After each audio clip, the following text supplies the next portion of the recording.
ঘটনা কি খেতার মধ্যে কোথায় কেডা কষ্ট হইতেছে? আমাদের ঠাট্টা করা হয়, আমাদের পেঁয়ানো হয়, আমাদের কি করে চাইনিজ পরে যখন আমরা রাস্তায় মানে টাকা রাস্তাঘাটে বাইর হই কি বলে জানেন? চিচিং পংকে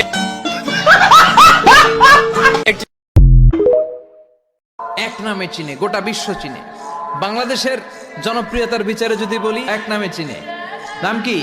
মাসিনা বেটা মেসি।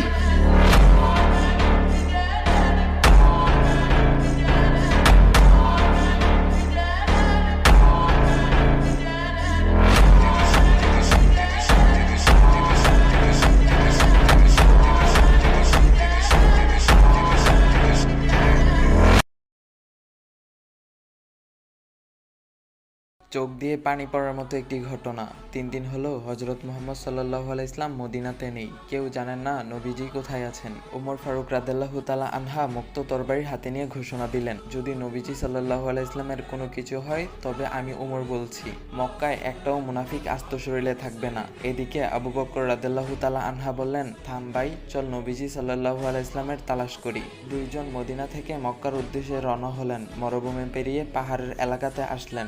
একটু দূরে দেখলেন একটা রাখাল দাঁড়িয়ে আছে। আবু বকর রাদিয়াল্লাহু তাআলা আনহা ও উমর রাদিয়াল্লাহু তাআলা আনহা রাখালকে জিজ্ঞাসা করলেন, তুমি কি মুহাম্মদ সাল্লাল্লাহু আলাইহি ইসলামকে দেখেছো? রাখাল উত্তরে বললেন, আমি মুহাম্মদ সাল্লাল্লাহু আলাইহি ইসলামকে চিনি না এবং আপনাদেরকেও চিনি না, তবে ওই পাহাড়ের উপরে একজন লোক ইয়া উম্মতি বলে কাঁদছেন। আবু বকর রাদিয়াল্লাহু তাআলা আনহা ও উমর ফারুক রাদিয়াল্লাহু তাআলা আনহা বুঝতে বাকি ছিল না, ওই লোকটা আর কেউ নয়, দয়াল নবীজি হযরত মুহাম্মদ সাল্লাল্লাহু আলাইহি ইসলাম। রাখাল আবার বললেন, লোকটির সাথে সাথে আমার সব উট ভেড়াগুলো কাঁদছে আর খাবার দাবারও বন্ধ করে দিয়েছে। আপনারা ওনাকে নিয়ে যান তো, না হলে আমার সব উট ভেড়াগুলো কাঁদতে কাঁদতেই মরে যাবে। আবু বকর রাদিয়াল্লাহু তাআলা আনহা ও উমর ফারুক রাদিয়াল্লাহু তাআলা আনহা পাহাড়ে গিয়ে দেখলেন দয়াল নবীজি সেজদারত অবস্থায় ইয়া উম্মতি বলে কাঁদছেন। নবীজির কষ্ট দেখে আবু বকর রাদিয়াল্লাহু তাআলা আনহা বলেন, ইয়া রাসূলুল্লাহ, আমি আবু বকর ইসলাম গ্রহণ করার পর থেকে যত আমল করেছি সব আপনার উম্মতকে দিয়ে দিলাম, আপনি দয়া করে মাথা উঠান। নবী করিম সাল্লাল্লাহু আলাইহি ইসলাম তখনও মাথা উঠান না।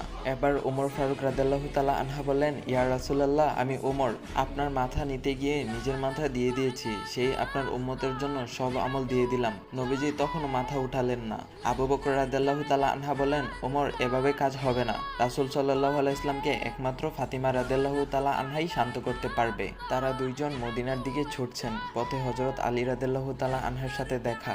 আবু বকর ও উমর রাদিয়াল্লাহু তাআলা আনহা বললেন, সামনে গিয়ে লাভ নেই, রাসূল সাল্লাল্লাহু আলাইহি ইসলামকে শান্ত করতে ফাতিমাকে লাগবে।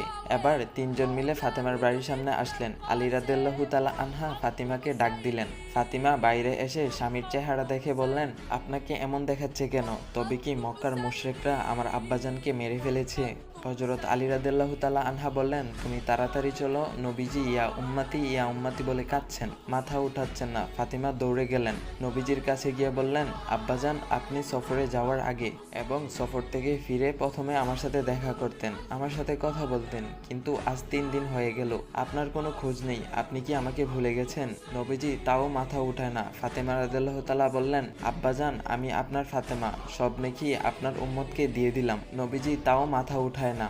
নবীজির দুই পাশে হাসান ও হুসাইন দাঁড়িয়ে বলতেছেন, নানাজান ওঠেন, নানাজান ওঠেন। নবীজির মাথা তাও উঠায় না। হঠাৎ ফাতিমা রাদিয়াল্লাহু তাআলা আনহা বলে উঠলেন, আব্বাজান, আপনি ওঠেন, আপনার উম্মতের জন্য আমি হাসান ও হুসাইনকে কুরবানি করে দিলাম। এই কথাটা বলার পর এবার নবীজি মাথা উঠালেন আর বললেন, ফাতিমা, তুমি এটা কি দোয়া করলা? আমার আল্লাহ তোমার দোয়া কবুল করে ফেলেছেন। নবী রাসূল ও সাহাবীদের রক্ত ঝরানোর কারণেই আমরা আজকে ইসলাম পেয়েছি।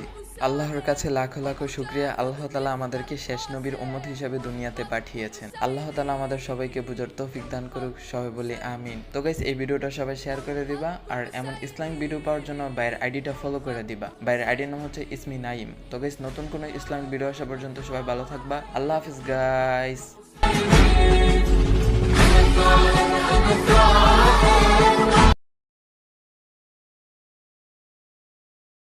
নবী সাল্লাল্লাহু আলাইহি ওয়াসাল্লাম বলেছেন যে এই দোয়া পড়ার পরে যদি কেউ সকালে পড়ে রাত্রের আগে মারা যায়, জান্নাতে চলে যাবে। রাতে পড়ে সকালের আগে ইন্তেকাল করলে জান্নাতে চলে যাবে।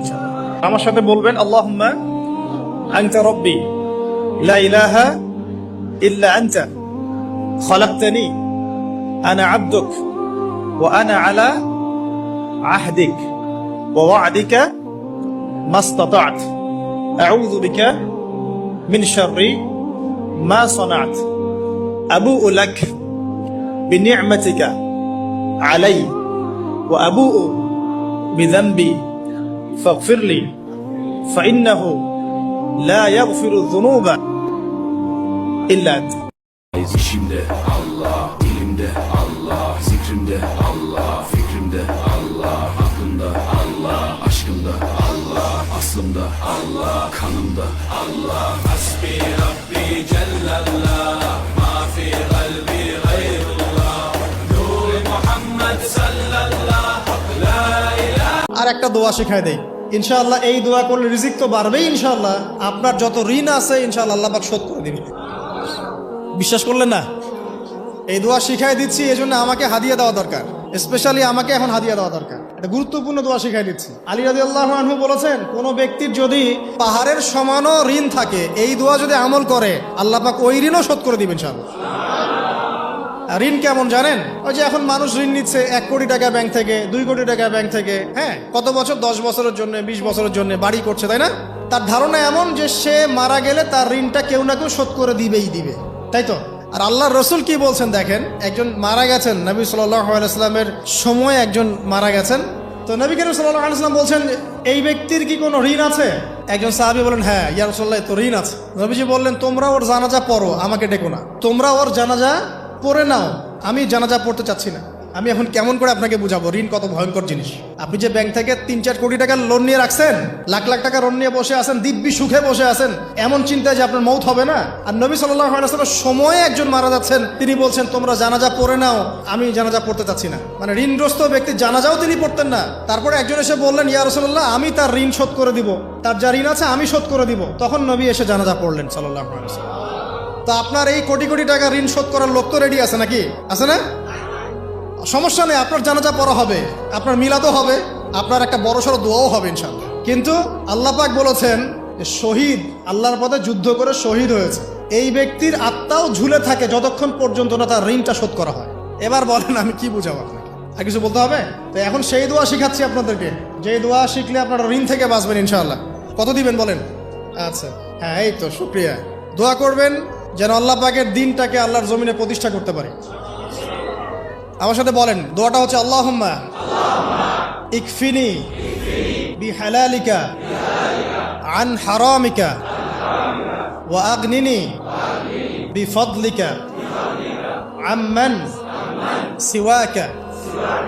এই দোয়াটা ছোট না, এটা মুখস্থ করবেন, সেজদায় পড়বেন, নামাজের সেজদায় পড়বেন, আত্তাহিয়াতু দরুদ শেষ তারপরে পড়বেন, নামাজ শেষে হাত তুলে করবেন, যখন তখন শেষ রাত্রে করবেন। ইনশাআল্লাহ দেখবেন আপনার ঋণ বলতে কিছু থাকবে না ইনশাআল্লাহ। যদি থাকেও, বড় কোনো ঋণ থাকেও, আল্লাহ পাক অন্য কোনো মাধ্যমে এটা শোধ করার ব্যবস্থা করে দিবেন ইনশাআল্লাহ। ইনশাআল্লাহ।